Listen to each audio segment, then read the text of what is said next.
Om Swastiastu. Om Swastiastu. Assalamualaikum warahmatullahi wabarakatuh. Hari ini saya akan membahas nilai berakhlak bersama narasumber saya. Bapak bisa perkenalkan diri? Perkenalkan, nama saya Putu Suhartawan. Saya sebagai ASN di kantor pencarian dan pertolongan kelas A Denpasar di Basarnas ya tentunya. Yang pertama, apa arti nilai berakhlak bagi Bapak sebagai ASN dan bagaimana Bapak pertama kali mengenalnya? Berakhlak ini adalah nilai-nilai yang harus dicapai oleh seorang ASN. Jadi kalau boleh dikatakan ini adalah merupakan dasar Sebagai ASN. ASN. Jadi saya berpendapat berakhlak ini adalah nilai-nilai pedoman yang harus dituju oleh seorang ASN agar bisa memiliki integritas profesional juga. Seperti itu kan ya, berakhlak ya. Saya mengenalnya pada saat saya tentunya pada saat saya jadi ASN ya.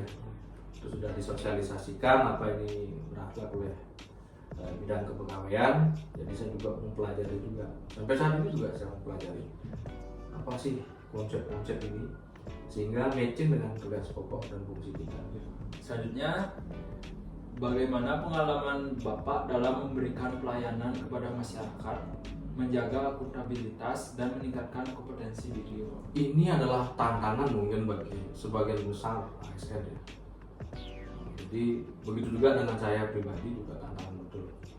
Jadi bagaimana kita melakukan atau melaksanakan pelayanan sesuai dengan prosedur, kemudian apa yang telah kita lakukan kita harus laporkan secara akuntabilitas, dan kemudian meningkatkan kompetennya. Kita harus tidak pasif, harus menunggu arahan dan kemudian menunggu informasi. Jadi apa yang harus kita miliki, kemampuan apapun itu yang bisa membantu kita dalam melaksanakan tugas itu bisa kita pelajari. Nah, banyak tantangan berikutnya juga akuntabilitas ya, akuntabel ya. Saya pribadi langsung secara teknisnya adalah bagaimana melaporkan setiap kegiatan dengan detail dan komprehensif.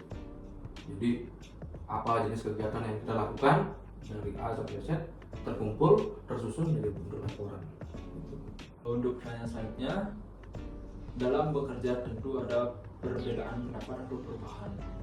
Bagaimana Bapak menjaga keharmonisan tim, tetap loyal pada organisasi, dan beradaptasi dengan situasi baru? Menjaga keharmonisan tim ini, menurut saya pribadi ya, saya sampaikan, kalau kita memberikan suatu kritik, saran atau ide, kita juga harus mendengarkan ide dari orang lain. Kemudian kita lakukan rangkuman sehingga apa yang menjadi masalah ini banyak pemecahan, banyak solusi yang ada. Kalau kita nggak mendengarkan itu atau menggunakan pemikiran kita saja, tentu hal itu terasa berat sekali.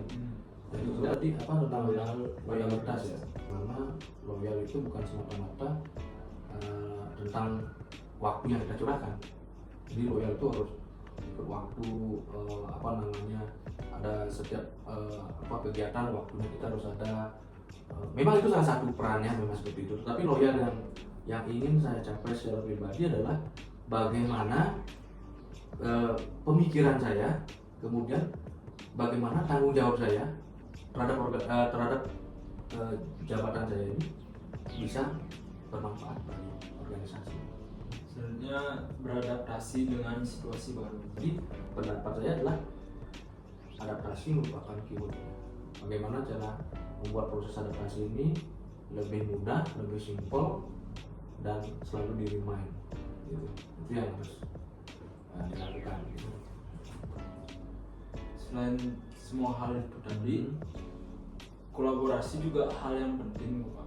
Bisa diceritakan pengalaman berkolaborasi dengan rekan atau instansi lain? Untuk instansi lain ya tentu kalau di bidang operasi SAR ya tentu bukan sudah pernah dengar bahwa kita ini tidak bisa sendiri melakukan kegiatan tugas kemanusiaan ya, tidak bisa sendiri. Ada provinsi SAR, ada juga instansi terkait TNI, Polri, pemerintah daerah itu harus sinkron, harus bersinergi ya, bukan hanya sinkron, bersinergi. Sinkron terhadap ini tugas kemanusiaan, bersinergi terhadap kegiatan kemanusiaan. Terima kasih Bapak Profesor Rawan. Banyak sekali pelajaran berharga dari cerita hari ini. Semoga menginspirasi ASN dan masyarakat luas. Sampai jumpa di video selanjutnya. Salam berakhlak. Om Sandi Sandi Sandi Om.